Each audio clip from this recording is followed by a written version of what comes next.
31थि कयर्गी आरो 12थि पमसे taekwondo' championship बादायलायनाय खुंदों। कक्राझार सहरनि बड'फा नोगोराव थानाय बड'लेण्ड ताइकान्ड' जिमनासियाम मावखुलियाव बड'लेण्ड ताइकान्ड' एस'सिएशननि बानजायनायाव आरो कक्राझार जिल्ला बड'लेण्ड ताइकान्ड' एस'सिएशननि हेफाजाब होनायजों सानथामनि हाबाफारिजों 27, 28 आरो 29 अक्ट'आव खुंगा 31थि कयर्गी आरो 12थि पमसे ताइकान्ड' चेम्पियनशिप बादायलायनाय खुंदों। बिटिसिनि गंबा जिल्लानि सा 400 ताइकान्ड' गेलेगिरिफोरजों लोगोसे सिक्किम, दार्जिलिंनि गेलेगिरिफोरा बाहागो लाफैदों होननानै बड'लेण्ड ताइकान्ड' एस'सिएशननि गाहाय नेहाथारि लासित बसुमतारिया मिथिहोदों। बे हाबाफारियावनो बाहागो लायो द' ब्लेक बेल्ट दान मोननाय मास्टार माचेरिं लेप्चा ओनसोलनि सानसुमै मेलेमजिबिफोरा।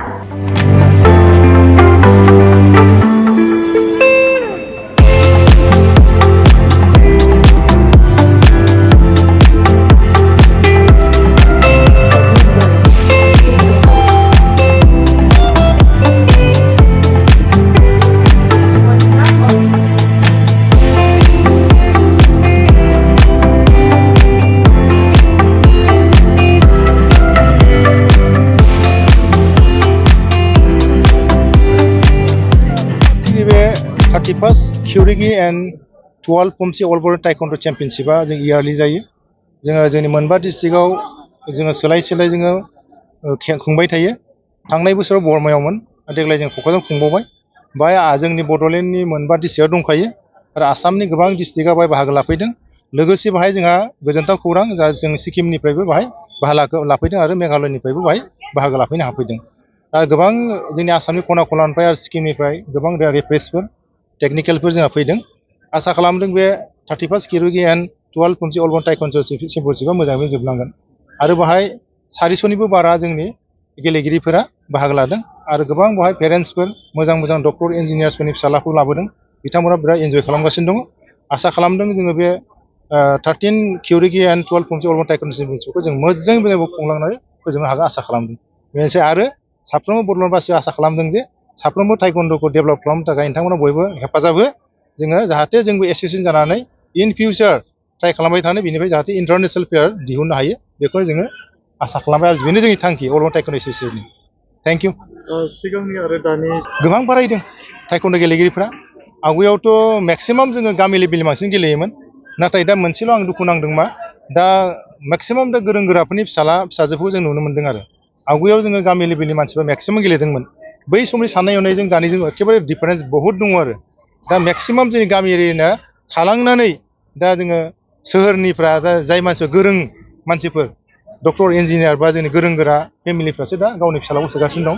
दा जोङो सानदों अल बड'लेण्ड ताइकान्ड' एस'सिएशना गामि थांनानै जोङो बिदिनो क्लाब खुलिनानै बा अर्गानाइज खालामनानै जोङो बड'लेण्ड ताइकान्ड' एस'सिएशनखौ मजबुत खालामनाय जों गामिनिफ्रायबो जोङो जाहाथे जों प्लेयार दिहुननो हायो। जोङो बेनो जोंनि उद्देश्य अल बड'लेण्ड ताइकान्ड' एस'सिएशननि। Thank you. नेशनेल आरो इन्टारनेशनेल ओरैबायदि सिस्टेम दा जोङो अल बड'लेण्ड ताइकान्ड' एस'सिएशनाव जाय मानसिफोर गेलेदों जों बेखौ मोजां लामा दिन्थिगासिनो दं। जोंनिफ्राय वर्ल्ड चेम्पियनशिप गेलेनाय दङ, नेशनेल चेम्पियनशिप गेलेनाय दङ आरो रिसेन्टलि जोङो 69तम स्कुल नेशनेल गेम्सआवबो गेलेनानै बिथांमोना मेडेल लाबोनो हादों, अफिसियेल खेलाखौ गेलेनानै आरो ओंखायनो जोङो जबरदस्त अल बड'लेण्ड ताइकान्ड' एस'सिएशना खामानि मावगासिनो दं आरो उन्दैफोरनि थाखायनो आरो। আজি 31 কিউৰিকি এণ্ড 12 পমছে অল বডোলেণ্ড টাইকাণ্ডো চেম্পিয়নশ্বিপ আমাৰ ইয়াত অনুষ্ঠিত কৰিব গৈছোঁ।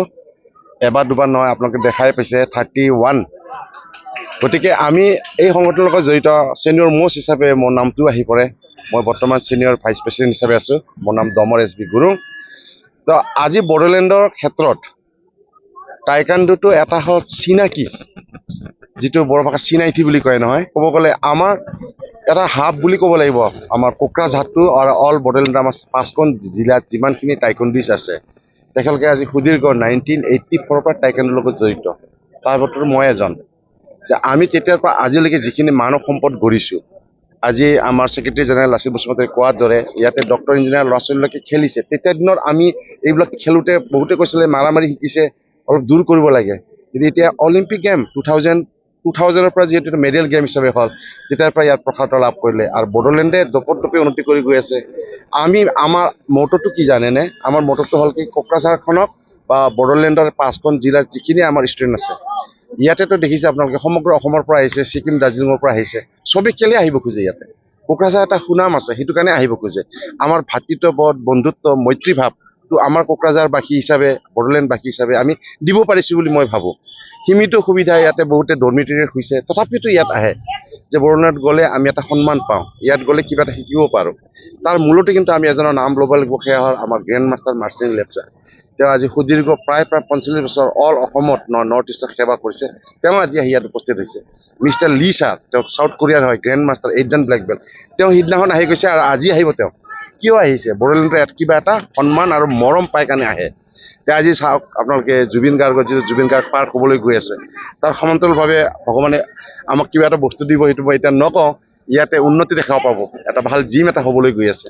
গতিকে আগন্তুক দিনত টাইকাণ্ডৰ প্ৰসাদ লাভ কৰক, আমি বড়োলেণ্ডবাসী হিচাপে যাতে নাম কৰি যাব পাৰোঁ, সেইখিনিয়ে কামনা কৰিছোঁ।